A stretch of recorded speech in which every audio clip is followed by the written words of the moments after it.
અમને કથા સંભળાવો. જ્યારે શ્રોતાઓએ કહ્યું ત્યારે પરમ શ્રદ્ધેય ગોકર્ણ મહારાજે શ્રાવણ મહિનામાં કથા કરી અને લોકોને મોક્ષ અપાવ્યો છે, લોકોને મુક્તિ અપાવી. મુક્તિની વાત આવે એટલે એવું ન કરશો કે મુક્તિ એટલે મરી જવાનું, તો અહીંયા હું આ કથા સાંભળીને મરી જવું પડશે આપણે? ના, મર્યા પછી મુક્તિ મળેની વાત નથી, જીવતા મોક્ષ મળી જાય એના માટેની આ ભાગવત કથા છે વાલા ભક્તો. જીવતા મોક્ષ મળે, મર્યા પછીનો તો ક્યાં ખબર જ છે આપણને કાંઈ કે ઉપર કેવું થતું હશે. કારણ કે નથી હજી કોઈએ ફોટા મોકલ્યા, નથી કોઈએ મેલ કર્યો, નથી કોઈએ મેસેજ મોકલાવ્યો કે અહીંયા આવું છે તેવું છે.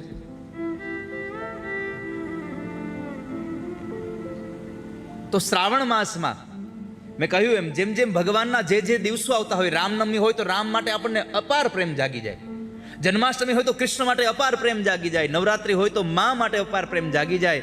એમ શિવરાત્રિ એક દિવસ જ્યારે મા મહિનામાં આવે ત્યારે એક દિવસ આપણને ભાવ જાગી જાય. અને એમાંય આ શ્રાવણ મહિનો આવે એટલે આખો મહિનો શિવ પ્રત્યે આમ ભક્તિ ઉભરાઈ ગઈ હોય. રોજ આપણને આમ થાય કે હાલને થોડીક વાર શિવાલય જતો જાવ. આપણા હૃદયમાં ભાવ જાગ્યો હોય અને આ ભાવ જાગે ત્યારે જો સારું કામ થઈ જાય ને તો ઠાકોરજી આપણા પર રાજી થઈ જાય વાલા ભક્તો. એટલા માટે તમે આ શ્રાવણ મહિનામાં આ કથા સાંભળવા માટે બેઠા છો. અને એક વાત યાદ રાખજો, એકલા કથા સાંભળી લેવી નહીં, આપણે બીજાને પણ કથા સાંભળતા કરવા. તુજ સંગમાં જો કોઈ વૈષ્ણવ થયો તો તું સાચો વૈષ્ણવ જાણ રે. તારા સંગમાં જો કોઈ વૈષ્ણવ થાય તો તું સાચો વૈષ્ણવ છો. બાકી એકલો મંદિરે જઈ આવે, એકલો કથા સાંભળી આવે તો તારો ઉદ્ધાર નહીં થાય. કોઈકને કથા સાંભળતો કરતું. તો આજે શ્રાવણ માસમાં આપણે કથા સાંભળવા બેઠા છીએ. ભાગવતજીમાં લખ્યું છે કે જ્યારે ગોકર્ણ મહારાજે શ્રાવણ મહિનામાં કથા કરી અને કથા જ્યારે સમાપન થઈ, એ 7 જ દિવસની કથા હતી, અને કથા જ્યારે સમાપન થઈ ત્યારે એ 7મા દિવસે સ્વયં પરમાત્મા નારાયણે પોતાનો પંચજન્ય શંખ ફૂંક્યો હતો. ભગવાન શંખ વગાડીને આનંદિત થયા, એની ધ્વનિ કરવા લાગ્યા. સ્વયં પરમાત્માએ આવી ગોકર્ણ મહારાજને આલિંગન આપી અને પોતાના જેવા બનાવી દીધા હતા. આપણે ભગવાનમય બનવા આવ્યા છીએ. ભાવેહિ વિદ્યતે દેવો તસ્માદ ભાવહિ કારણમ. આપણે ભગવાન બનવા માટે, ભગવાન જેવા બનવા માટે અહીંયા કથામાં આવ્યા છીએ. ભાગવતમાં લખ્યું છે કે જ્યારે ગોકર્ણ મહારાજને ભગવાને આલિંગન આપ્યું તો પરમાત્મા મય પોતે બન્યા અને શ્રોતાઓ પર પરમાત્માએ ખાલી આમ નજર નાખી તો બધા શ્રોતાઓ મેઘશ્યામ વર્ણના બની ગયા છે. બધા જ શ્રોતાઓ આનંદિત થયા છે. અને એ ભાગવત કથા જ્યારે વિરામ થઈ, સમાપન થયું, ત્યારે માત્ર ને માત્ર જેટલા શ્રોતાઓ બેઠા હતા એને જ આનંદ મળ્યો, એને જ મોક્ષ મળ્યો એવું નહીં.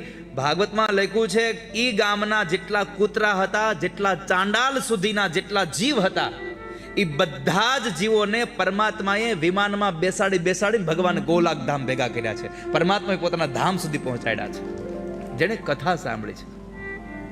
જેમ રામચરિતમાનસમાં અયોધ્યાના તમામ નગરવાસીઓને ભગવાન રામે વિમાનમાં બેસાડીને જેમ સાકેત ધામ પહોંચાડ્યા હતા, એમ પરમાત્મા કૃષ્ણએ આ બધા જ લોકોને બેસાડીને ગોલોક ધામ પહોંચાડ્યા છે. ઠાકોરજીએ પોતાના ધામમાં પધરાવ્યા છે. અને એટલા માટે શિવ મહિનો, આ શ્રાવણ મહિનો શિવપ્રિય માસ, અને એ શિવપ્રિય શ્રાવણ માસમાં આ કથા કહેવા માટે થઈ અને આપણને આ કથા સાંભળવા માટેનો અવસર મળ્યો છે. આપણે રસિક બની, ભાવુક બની અને ભગવાનનો રસ પીએ. ભવંતશ્ચ તથા શીઘ્રમ આયાત પ્રેમ તત્પરાઃ. કથામાં આવીએ ને તો હિતેશભાઈએ ફોન કર્યો છે, અરવિંદભાઈએ ફોન કર્યો છે, કિશોરભાઈએ ફોન કર્યો છે, નરેશભાઈએ ફોન કર્યો છે, ચુનીદાદાએ ફોન કર્યો, એટલે કથામાં જવું તો પડશે. વ્યવહારે તો વ્યવહારે, આ થોડા દીકરાના લગ્ન છે તો વ્યવહારમાં આવવાનું છે. દીકરાના લગ્ન હોય તો વ્યવહારમાં જવાનું હોય.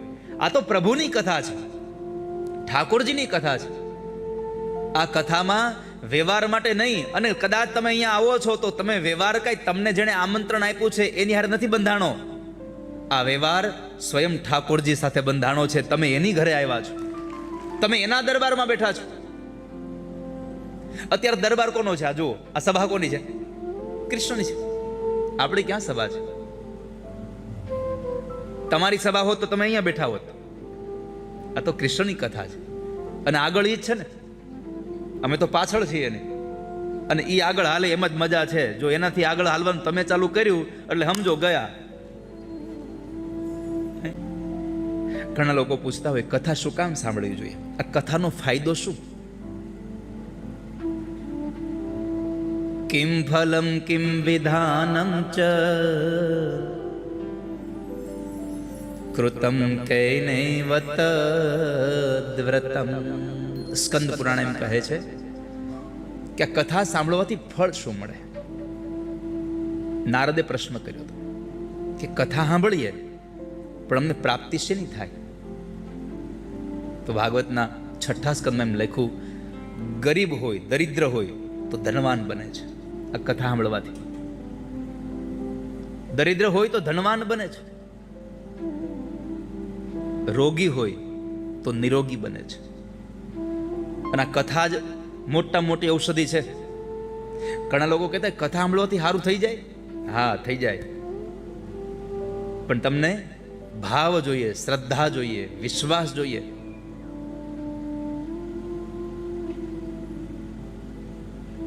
અમદાવાદના એ સ્ટેશનમાં, રેલવે સ્ટેશનમાં મુસાફરોનો સામાન ઉપાડવા માટે થઈને નોકરી કરતા એક કુલીનું કામ કરતા, અને એમને ક્ષય રોગ થયો એ માણસને. અને ક્ષય રોગ ત્યારે એ સમયમાં અત્યારે જેમ કેન્સર કહેવાય, કેન્સર એટલે કેન્સર, એ કેન્સર જે થાય એવું પહેલામાં આપણા સમયમાં ટીબી થતો. અને ટીબીનો રોગ થાય એટલે એ બહુ ભયંકર રોગ કહેવાતો. તો એને ટીબીનો રોગ થયો. ડોક્ટર પાસે ગયા, ખબર પડી એટલે તો ડોક્ટરે કહ્યું કે આ તો હવે છેલ્લા સ્ટેજમાં પહોંચી ગયું, હવે આમાં કાંઈ દવા ન થાય, ક્યાંય દવા જ નથી આની. બહુ કહ્યું કાંઈક દવા કરી દો ને, કાંઈક દવા કરી દો ને, પણ કોઈ જાતની દવા હતી નહીં એટલે ડોક્ટરે ના પાડી. એ માણસ ત્યાંથી નીકળી જાય છે, ઘરે જાય, અને ઘરે ગયા પછી એકાદ વખતના સમયે કથામાં જ્યારે જાય છે, કથા બેઠતી બાજુમાં, કથા સાંભળવા ગયા.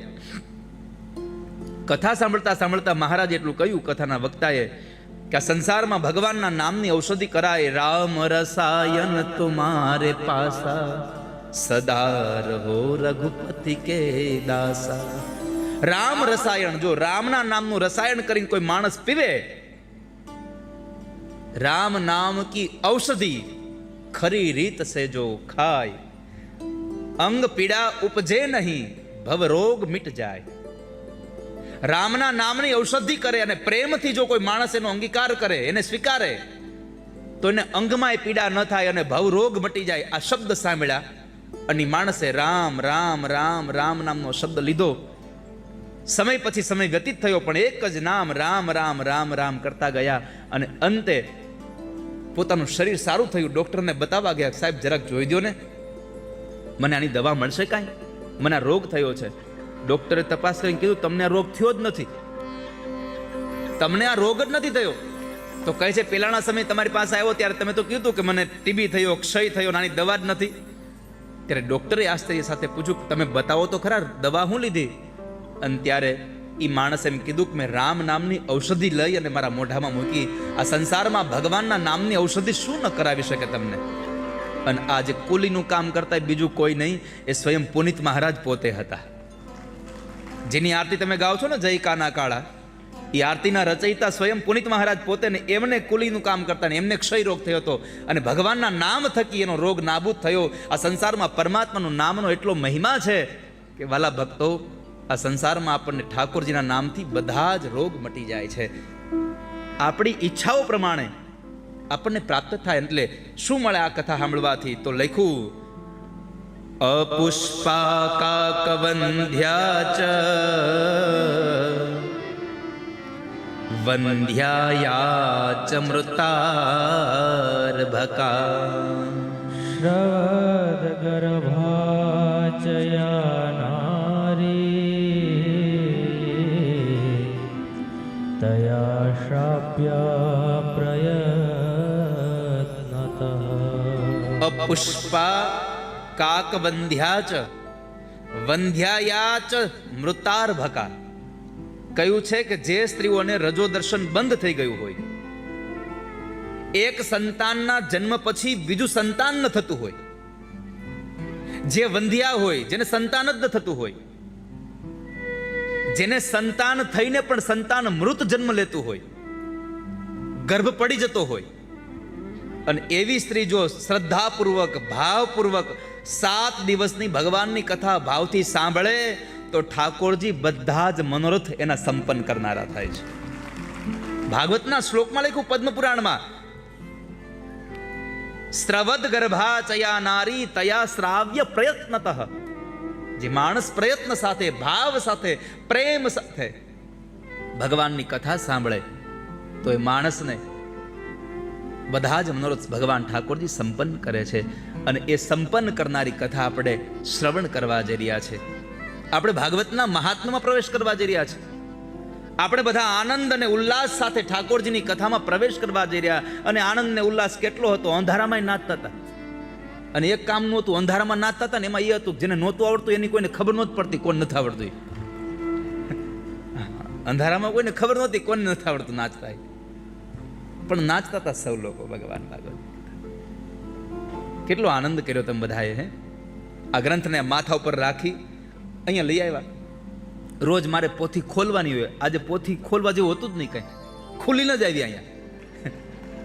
એટલી લોકોએ આમ ફેરવી.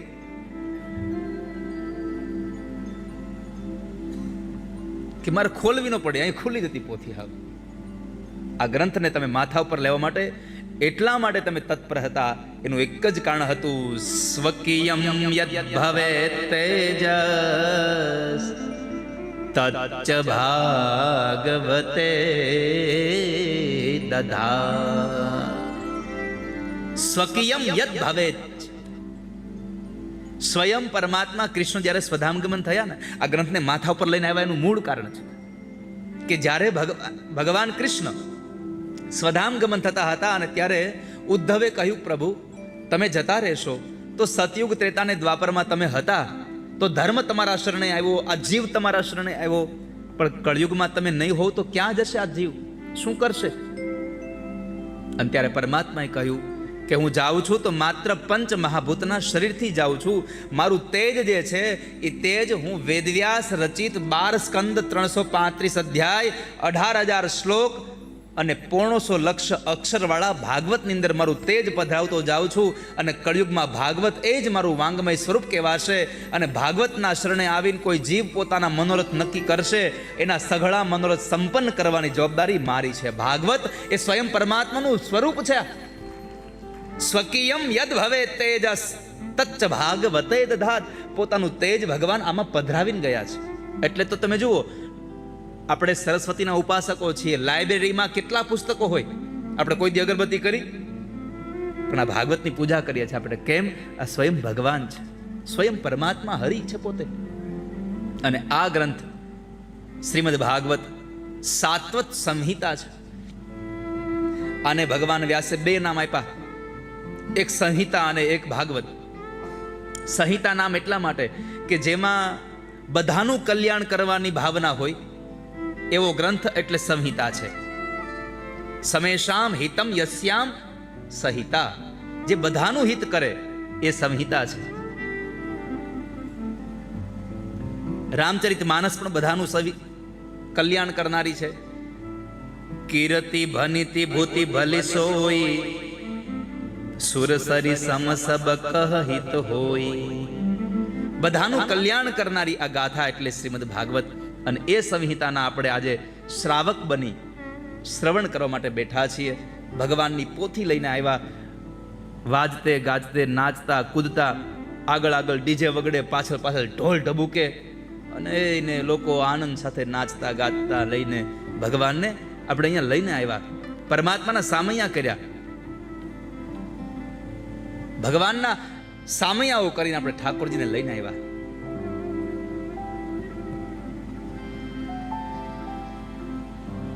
અને આને તો આના સામે જ કપડે કે આ તો મોંઘારા મહેમાન છે. આ મોંઘા મહેમાન છે. કોઈક એવા માણસ આવે તો આપણે કેવા ઊભા થઈ જઈએ અને આપણે એને જગ્યા આપી દઈએ. કેમ? આ મોંઘેરા મહેમાન છે. આ તો સૌથી મોંઘેરા મહેમાન છે. આના જેવો મહેમાન દુનિયામાં બીજી વખત ક્યાં આવે નહીં. ઠાકોરજી ઘરે આવે એના જેવા મહેમાન આવે ક્યાં બીજી વાર. અને એટલા માટે સ્વાગત કરતા કહેવું ગમે છે, આવો આવો મોંઘેરા મહેમાન આવો રે આવો આવો.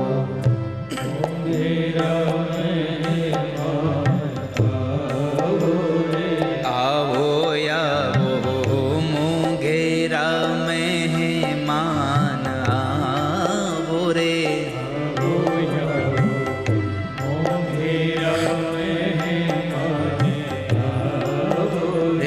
અમારે આંગણ આજે છે મોટો લાભો રે.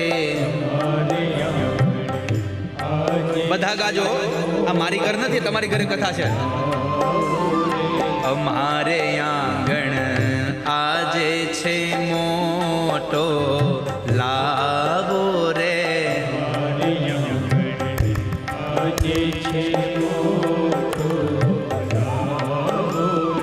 આવો આવો મોંઘેરા મહેમાન આવો રે.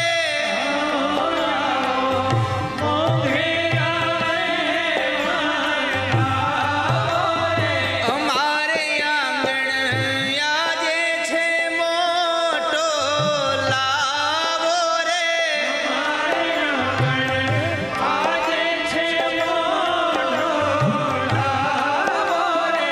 અમારે આંગણ આજે છે મોટો લાવો રે.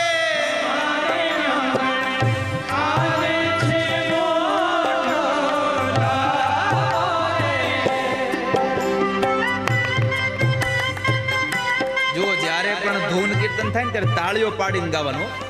આ ધૂન અને કીર્તન એટલા માટે આવે છે, ભૂઈ ગયા હોય તો જાગી જવા હાટું એમ. નીંદર આવતી હોય ને તો આમ જરાક એમ આમ ઉર્જા આવી જાય. તાળીઓ પાડો ને એટલે બ્લડ આખા શરીરમાં સર્ક્યુલેશન થાય એટલે નીંદર વહી જાય. પણ એક વાત યાદ રાખજો, આ અમદાવાદ કયા રાજ્યમાં આવ્યું? અમદાવાદ કયા રાજ્યમાં આવ્યું? ગુજરાતમાં. ગુજરાત કયા દેશમાં આવ્યું? તમે કથા કયા દેશમાં બે સાંભળો છો? ભારતમાં. ભારતમાં ભારતના ભગવાનની કથા તાળીઓ ચાઇનાની નહીં.